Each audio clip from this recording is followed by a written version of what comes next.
Ya, Assalamualaikum. Balik lagi dengan Jaki dan hari ini pada tanggal 10 Mei pukul 18:44. Jadi ada beberapa teman-teman di YouTube dan di Instagram gua mengatakan bahwa Bang, gua minus dalam nih di Indorama karena gua beli waktu di harga 6.000, 7.500. Gimana ya Bang prospeknya? Nah, gini guys. Gua membuat video ini supaya gini, lu mengetahui sebenarnya Indorama itu bagaimana.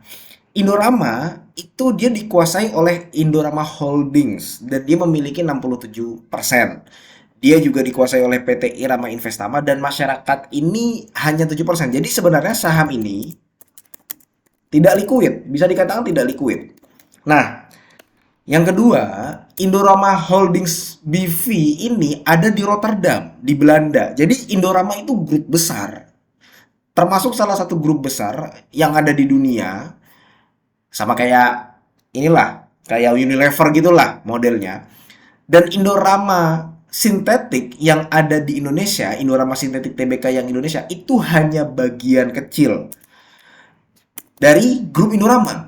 INDR hanya bagian kecil dari grup Indorama yang sahamnya tentu saja dimiliki oleh dua ini ya. Jadi ini gue jelaskan dulu kondisinya. Kemudian Indorama ini memang membeli bahan baku. Dia ini kan bisa dikatakan perusahaan tekstil lah ya. Dan dia membeli bahan baku. INDR dia pasti akan membeli bahan baku. Membeli bahan baku dari salah satunya dari luar juga. Nah, yang perlu kita ketahui adalah dia terkadang, bukan terkadang sebenarnya, bahan baku yang dibeli Indorama itu dari luar. Itu dari perusahaan afiliasinya sendiri, dari perusahaan saudaranya sendiri. Nah, ini nih guys, coba nih guys ya. Dia untuk bahan baku sendiri bisa mengeluarkan 150 juta US dollar ya. Dan dia membelinya walaupun memang tidak semuanya tapi porsinya cukup besar. Dia membelinya dari PT Ineos Aromatic. Ini bukan perusahaan afiliasinya Indorama, betul. Namun ISN dan PT IP-nya ini ya guys ya. ISN dan PT IP-nya ini merupakan salah dua pihak berelasinya Indorama. Jadi meskipun kita mengetahui bahwa Indorama itu IPS-nya belentang-belentong, dia dalam keadaan rugi ya, dia dari pihak berelasi nih. Nah, balik lagi, meskipun terlihat bahwa Indorama sintetiknya itu rugi IPS-nya kan kadang plusnya surplusnya tinggi, tiba-tiba jadi minus 310, tiba-tiba jadi surplus 2 perak per lembar, tiba-tiba minus tuh di kuartal 2 2023 sampai kuartal 1 2024. Nah, IPS-nya belentang-belentong, ya kan? Dan dia membeli bahan baku dari pihak berelasi. Itu kondisinya. IPS nih, gua kasih tau yang keempat. Belentong. Bahasanya apa ya IPS belentang-belentong? Ya IPS-nya tidak stabil lah, bisa dikatakan seperti itu.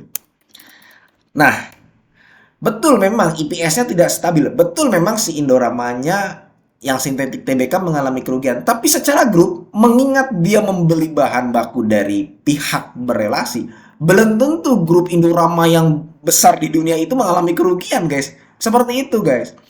Itu yang keempat. Kemudian yang kelima, lu harus mulai hati-hati dan jeli.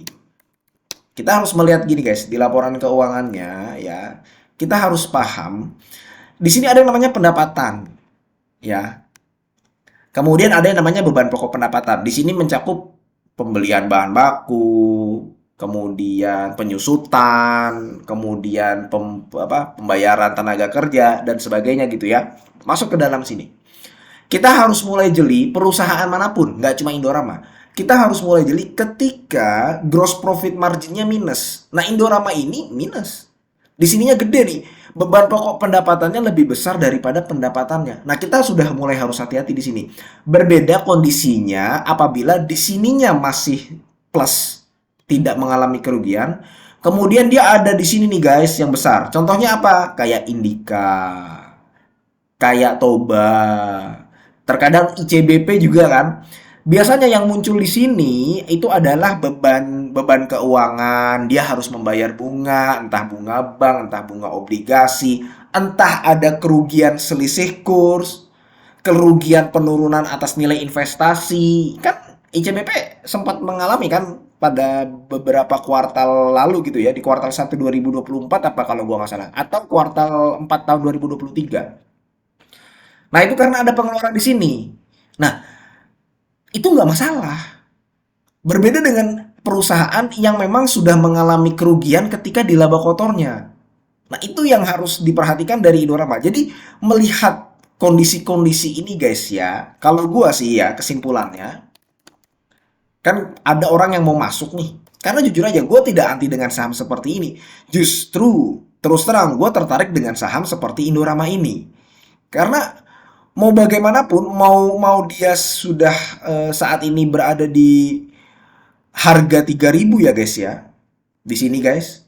Dan bagaimanapun dia mengalami kerugian serta ada 5 kondisi seperti ini, harga sahamnya memang udah murah di angka 3.000. Jadi kesimpulannya,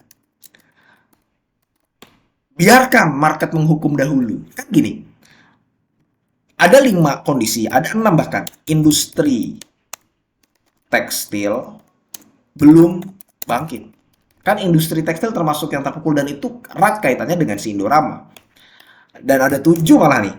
IN Indorama ya karena rugi jadi tidak membagikan dividen kan.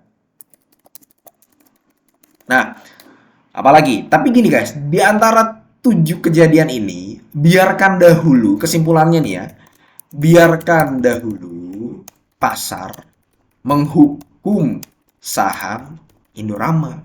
Biarkan dahulu, dia akan turun. Kalaupun memang tidak turun lagi, dia belum akan naik selama Indorama ini secara EPS per kuartalan dia belum mencatatkan keuntungan.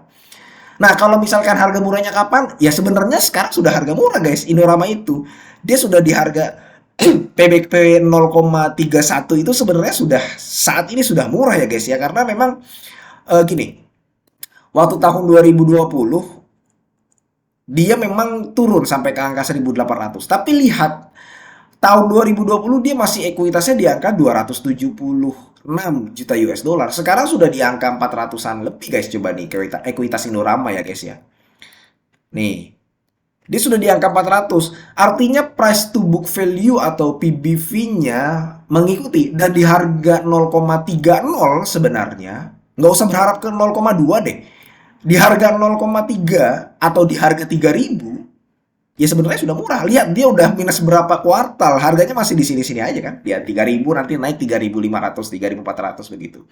Jadi sebenarnya penurunannya sudah terbatas gitu ya, bukan berarti dia nggak bisa turun lagi. Cuman kalau misalkan dia membaik IPS per kuartalannya, potensi keuntungannya bisa lebih dari 10% untuk Indorama seperti ini.